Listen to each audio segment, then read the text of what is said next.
Whoa there, Space Cowboy. Brokeback Bebop is a podcast with explicit content intended only for mature bounty hunters. Listener discretion is advised.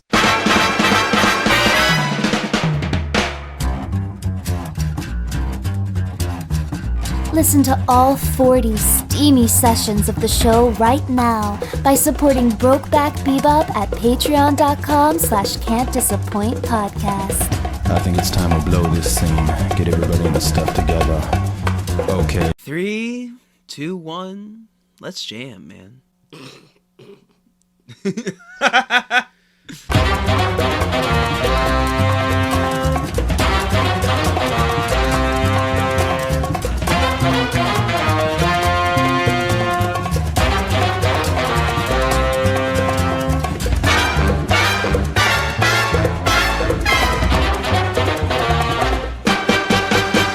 Hi, everybody out there. Get it, Zach, because there's weed this week?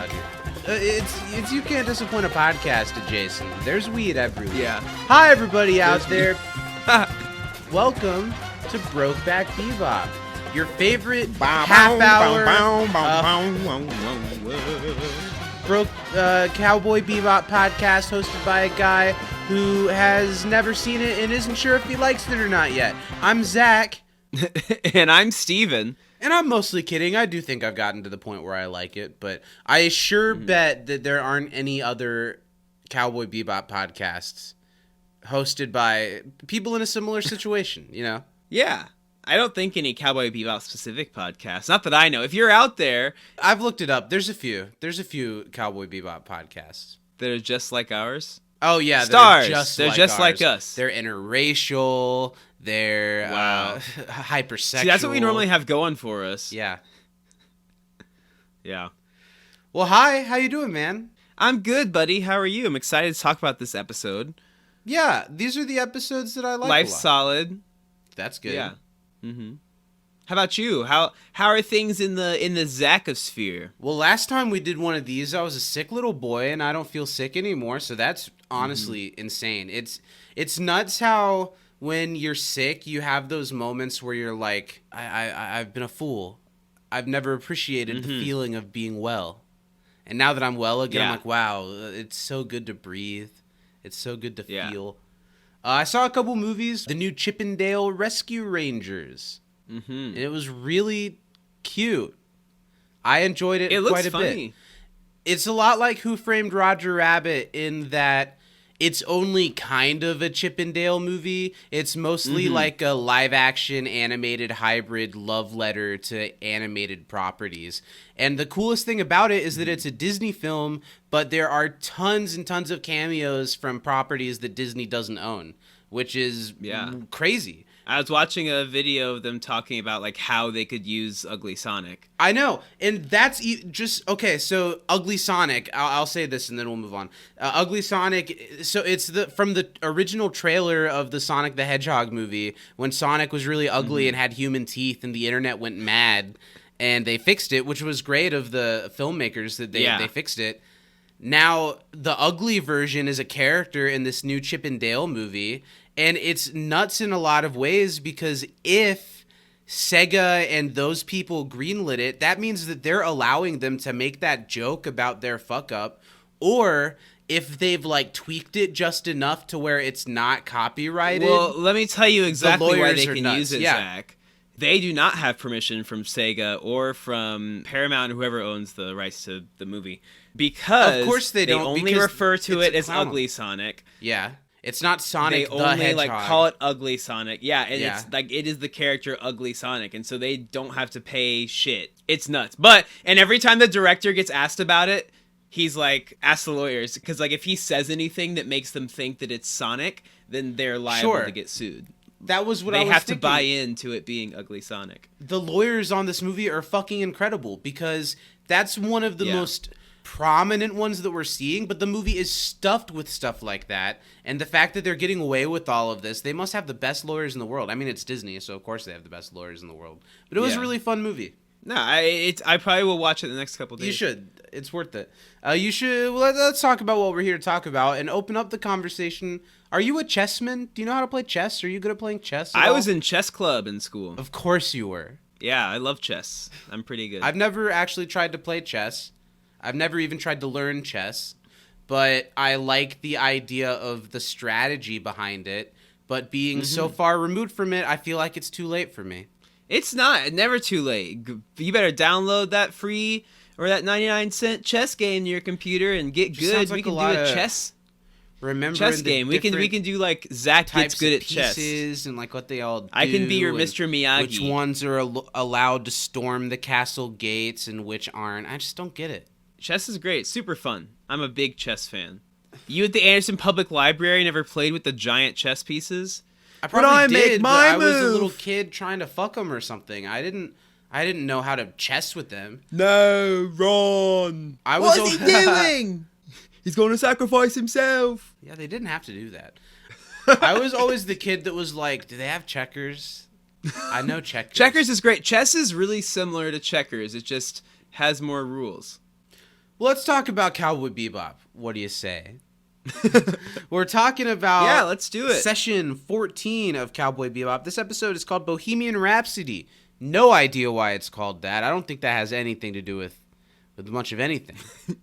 The episode was... what is a bohemian? It's like a person living in squalor. Like the rent people are bohemians. And what are the people that live in the trash weed world? Rhapsody. Bohemians. Oh. So it's session 14. It's Bohemian Rhapsody. The episode was storyboarded by Toshiyuki Tsuru.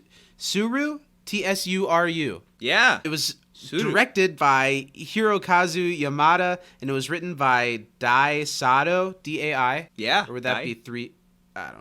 In Japan, it originally aired on June 5th, 1998, and in the U.S., it originally aired on October 15th, 2001. I was about to turn 1 year old when this aired. I was a little 11-month babe.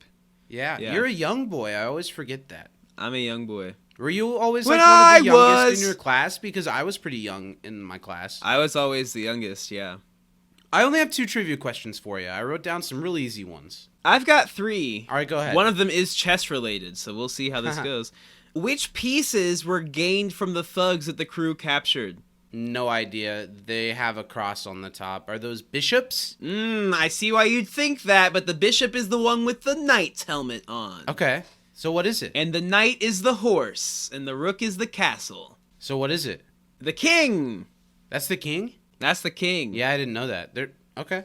The king has the cross because the king is closest to God. How old is Chessmaster Hex? Ooh, he's looking like a crisp old 98. He sure looks every day of those 98 years. Yeah. How many thugs did the gang apprehend? Oh, dang. A whole shit ton of them, because a bunch of names and faces flash by. Mm-hmm. I must have missed the line where they actually said a number, though, because I don't know. They do say it a few times. I didn't catch it. Ballpark guess? 20? Hey! Is it 20? Circle gets the square. It's 20. Okay. You miss 100% of the shots you don't take, Zach. Yeah. I don't know, but sometimes it gets really old when you ask a question, I say, I don't know, and you're like, are you sure? Would you like to guess an answer? I'm like, no, I don't know. But that time it worked out for you.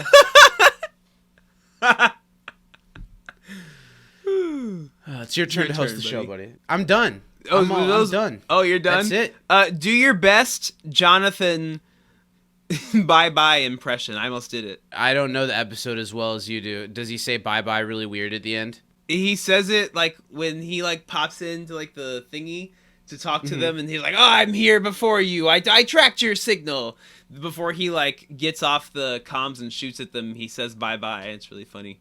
Bye-bye. That's my guess based off of the way that's you just pretty said close. That. Okay. That's pretty close. Jonathan is my middle name. Nice. So that's you. You're based off of him? I'm Jonathan. Is that who you're named for? Yeah, I know you were I'm a year and a half after... when this came out in Japan, but well, they didn't. Maybe you were the inspiration. They didn't middle name me until a year and a half into my life because they had heard that there was some show coming out, And they want in like 4 years in the U.S. and they wanted to name me after a really minor character from it. Well, they wanted to see someone who would embody their beautiful baby boy, and who does more than the bounty hunter that comes to get his money back but ends up not getting his money back but hanging out and smoking weed with a bunch of people on a spaceship. Hey, they got pretty close. That's a good guess. Yeah. You're in space right now. Those are all my questions. Yeah. It's time, I think, for America's 4th favorite segment on their 19th favorite show. I'm having a good time. That's why I'm here. Yeah. We're going to find out, did Zachary comprehend the episode this week? The part of the show where I give Zachary 20 seconds to pour out his soul and convey to me what he interpreted from the last episode that we watched that we're about to talk about. Yep. Zach, how are you feeling today? I'm feeling pretty good, and here's why. I like this episode. I followed this episode. I think I'm going to get a decent amount of what happens out. And Steven's internet connection is very unstable at time of recording. You're pausing about every 3 seconds. So I think there's a good chance that you're going to miss a lot of what I say and just have to grade on confidence. And that could bode well for you, because I do tend to give you the benefit of the doubt when I can't hear you. I assume that it's something worth listening to. All right, 20 seconds on the clock. I don't know why I say that. There's 0 seconds on my clock. He looks like I he just knows go what to he's 20 talking and about. stop it. Yeah. All right. On here we go. I'm going to go on go, obviously. Okay. Obviously. Okay. Yeah. 3, 2, 1, go. Oh shit, I wasn't ready. I was focusing on your damn, I was focusing on your internet being choppy. You know what, Zach? I doesn't said count. we're going to go on go. I started my countdown. What more do you want? I'm going to let it slide this time. Yeah, I'm because I'm making you. But that's unacceptable. Yeah, that is unacceptable. But in my defense, you did say go. Okay, that's fair. That's fair. I did get your internet's unstable pop up right as I was starting to count down, so I figured it wasn't the best timing. Okay. Okay. Seems fine now. Sorry. Okay. Sorry. On go. 3, 2, 1, go. So the Bebop actually did their job this week and caught a bunch of bad guys, but it turns out they're not going to get anything because they didn't catch the mastermind, just all the plebs who don't have any of the stolen money from a gate heist. What it turns out, it's this old man who's been planning this heist for years and years. He's gone senile and he's obsessed with chess. And while they're all off trying to chase after the gate people, it's Ed who comes to the rescue. Stop! Didn't get enough. You did a really good job explaining everything that you got, but I think that you gave me a little too much detail in a couple places. You did a great job with what you gave me, though. You didn't miss much. You missed like the ending and about the rival bounty hunter, but really, I think you did a pretty good job. I'm gonna give you a B- this week, Zach. Okay, I'll take it. Thanks. That's where I'm feeling. I think you did a pretty good job. I wanted to get more. I wanted to get to the Ed thing like halfway through it and keep going. Yeah, it didn't work out that way. Yeah. Speaking of Ed, good Ed episode this week. Sure. I feel like Ed's kind of been by the wayside for a while, just popping in for a scene or two every week. But we get more Ed. We get more of everybody this week, I feel like. It's pretty well balanced. Yeah, I think the Ed thing is kind of a good thing because they're a really important character to bring a lot of levity to the show, but they can be a little bit annoying sometimes. So if every episode had an Ed subplot, I think it would run thin.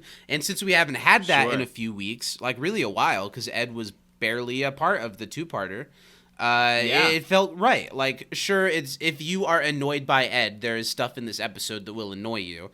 But I was not annoyed by Ed in this episode. I was charmed by Ed in this episode. Well, and we didn't talk about Ed not really being a part of the two-parter, but I think it was a very intentional choice to not have a child involved in such a serious thing. Because at the end of the day, Ed is a kid, and they normally try not to put Ed in danger. Ed's not super involved in the shootouts when those happen, Sure. Like here, Ed was in a virtual It'd be a little weird if Ed was involved in the shootouts. Yeah, because Ed is a kid. But at the same time, Ed has sets of skills that nobody else on the ship does. There are often situations where Ed is the person of the team who they, like even in this episode, Ed's busy getting closer to the grand leader of all of this than they are, and they're asking Ed for help, and Ed's like, I'm busy. Yeah, Ed's like, I'm playing chess. Ed has skills to do things that none of the rest of them can do sometimes, which I think is cool. Yeah, it's great. I think it's a solid group episode. Like, they feel like a team in this one. Even though that they were going after the bounty separately for a majority of it, they kind of showed them, well, you know, for something like this, we do need to work together to do this. Like, let's... And it's funny that of course, Faye's the one that always says, like, okay, now let's join up, when she's also always the one who's like, well, let's do this separately so I can get my cut. Well, because she's so confident until she ends up in some type of trouble or in over her head and isn't going to get the money on her own. I think that this episode is a particularly good... Like, if anyone is put on the wayside in this episode, it's Spike, which I think is kind of a good thing after the two-parter being so Spike-heavy. This is a really good Jet and Faye episode, along with being a pretty good Ed episode. My favorite Jet episode we've had, other than his backstory episode, probably. Yeah, I think so. Jet was really cool. I love when we get to see, because we still haven't even gotten all of Jet's backstory. There's still a little bit of mystery there. We know he was a cop, and we know he was called, like, the Black Dog, because he hang on, never let go, but he knows a lot of people. And we know his love story, but we don't really know why he left yet. Yeah, right?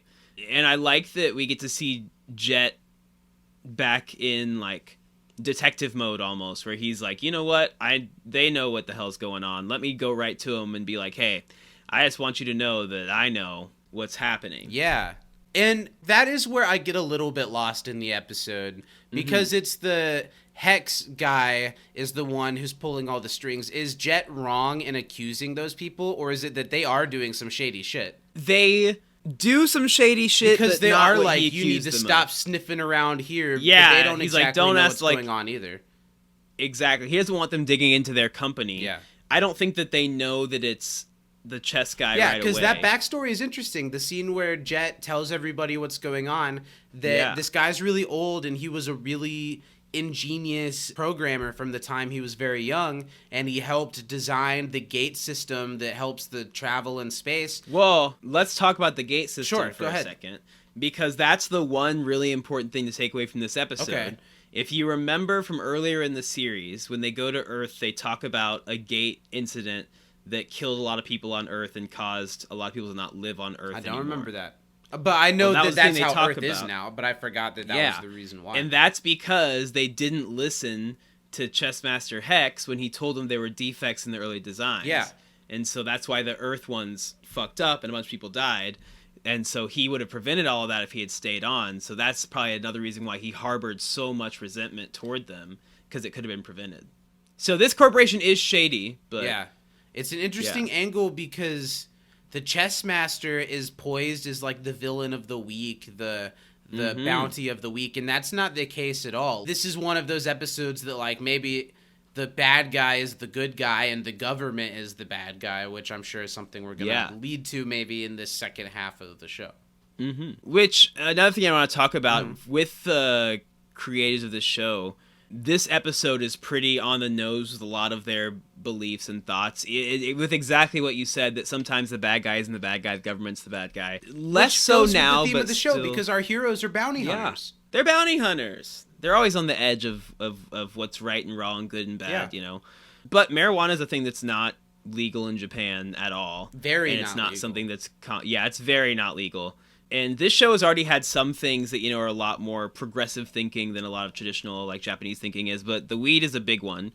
And this creator, this is not the only time one of their shows where they have a weed-centric theme or things like that. There's in Samurai Champloo, there's also a lot of the same stuff. It's obvious that that's what they're doing, but it's also obvious that, like, they can't really make it about that. It's more like you could not be looking for that and not see it if that's what you want. They're smoking cigarettes in the show. Like a little kid wouldn't know what's going on there. Yeah. But like an adult or like a old teenager, like, oh, everybody's high as shit. That's what that is. Whereas in like American adult animation, it's very stoner centric, and they're even in a country where for a lot of these shows that have done weed episodes that I know, weed was totally illegal in the States, but it shows how very, very different the perception is from country to country. Oh, totally. Even when the perception here was quite different than what it is today. Interesting. Yeah. It's very interesting that it's just slipped in there, and because it's the future, nobody gives a shit. You know, what do you think about the whole like floating space rubble commune? It was interesting. I didn't quite get. Are these just all the people that have bought this thing that the chess master advertised that Faye brings up in the beginning? These are all people that are trying to do crimes and get rich, but they're also. I don't even think so. Well, because the stoner people say. Oh, he does say something on bank account. Something about his bank account. Are these all people that are? I don't know. I didn't 100% maybe they're ones that didn't get caught. Yeah, I feel like the people that are there seem like they're just always there. It had very. So I think actually, okay, I Manson think here's why I said the bank vibes. account thing. They were trying to sell the joints to Spike and Faye, and so maybe that's why he's something about bank account. Okay. Which is it's funny. It's a little hippie, very Manson vibes with some of it. I thought it was because it reminded me a lot of the Once Upon a Time in Hollywood. The Manson family scenes. I don't know. We saw that together in Chicago. We did see it together in Chicago, along with Toy Story 4. Yeah. Yeah. And honestly, in hindsight, the movie that I'd rather watch right now, Toy Story 4. 4. Once Upon a Time in Hollywood was really cool, really well done. Well, I remember. This is a segue, but who cares? I remember when we saw Once Upon a Time in Hollywood. That after it was done, we both walked out being kind of like, huh, okay. You know, we weren't like, that was a bad movie. It was a Tarantino movie, very flashy, very well made, very well acted.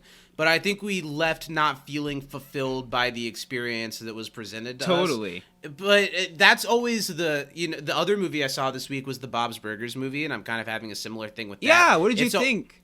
I really liked it, but my expectations were really high. Mm-hmm. And I think it was the same for Once Upon a Time in Hollywood. My expectations were really high. And it was good, but I was expecting to be wowed. And I kind of wasn't. And it was kind of the same way with the Bob's Burgers movie. What really works about the Bob's Burgers movie is that it feels exactly like an episode of the show.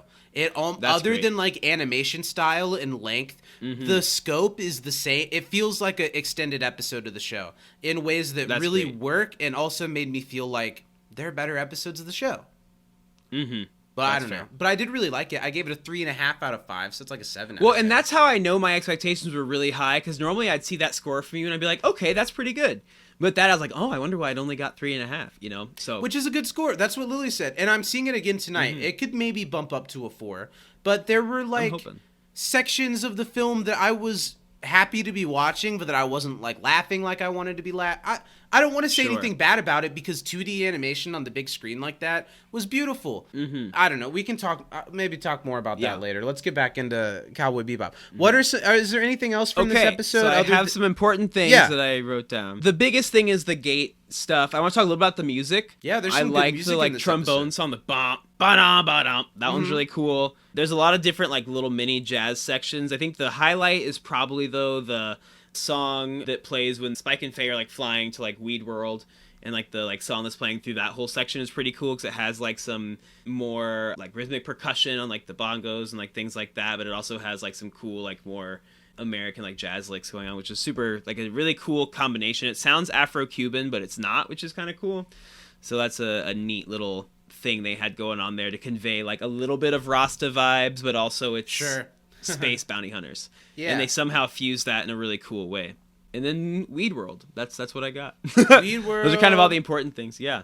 I would be a part of a hippie weed commune. Oh yeah, I'd at least go visit, stay for a few days. I honestly play some chess. If anything, with and this the old episode, guys are back. Yeah, this that's is where they've true. been. They can't die. They've been here. Jonathan tries to shoot up the place, and they like nope out of it really fast. Yeah, because they'll show up later, I'm sure. Yeah, we didn't talk much about Jonathan. He's fine. He's bounty hunter, fine character, disposable, kind of funny because he's really over the top. Wanted his money back from the DVDs he ordered or whatever.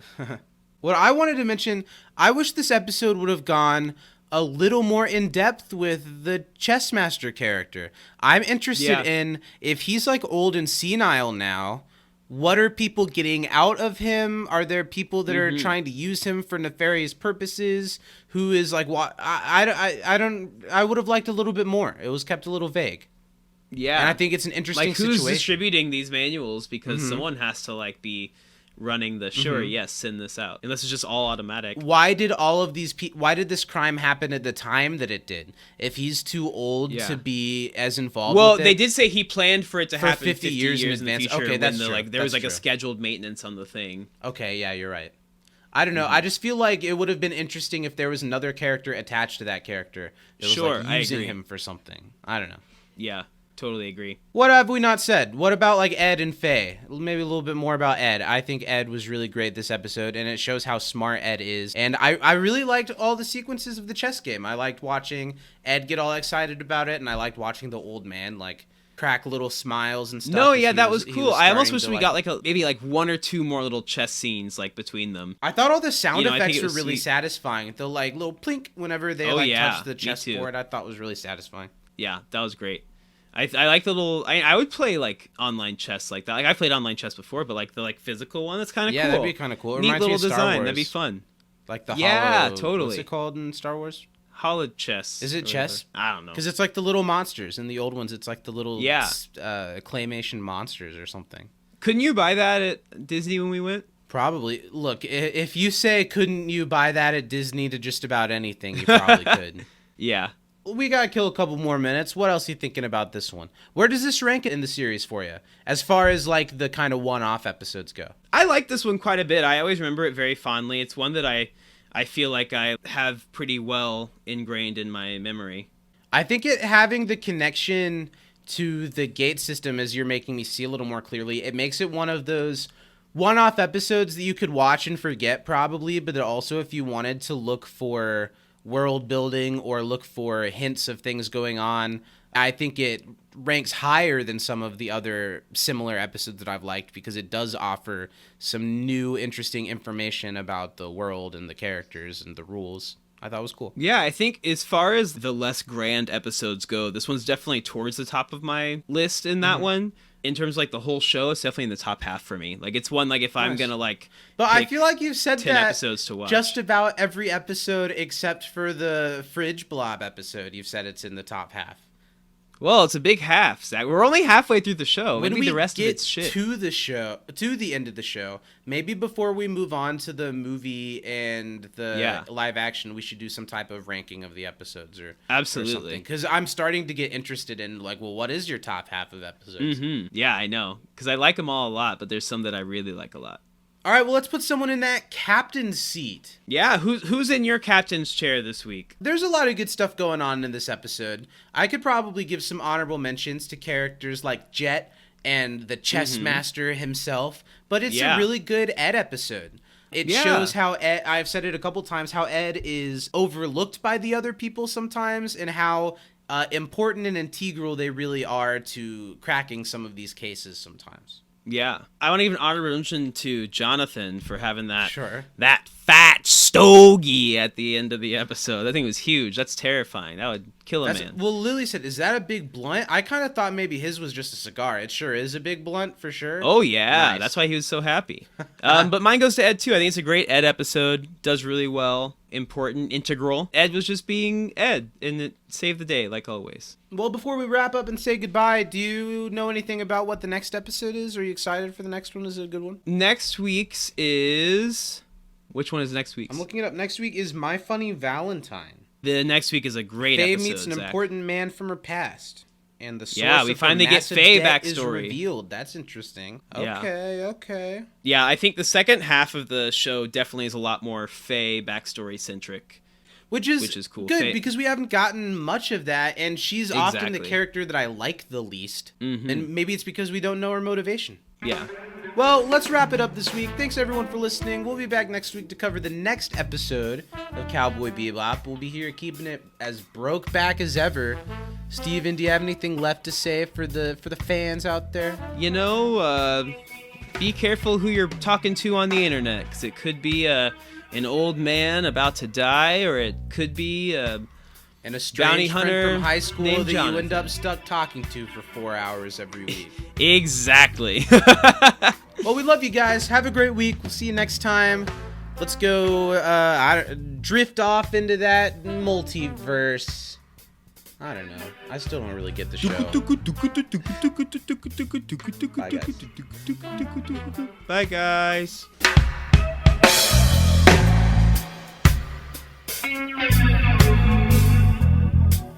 Thanks for listening. Support this show and our podcast network at patreon.com/can'tdisappointpodcast, where starting at $5 a month, you can get immediate access to all 40 outrageous sessions of Brokeback Bebop. See you next time, Space Cowboy.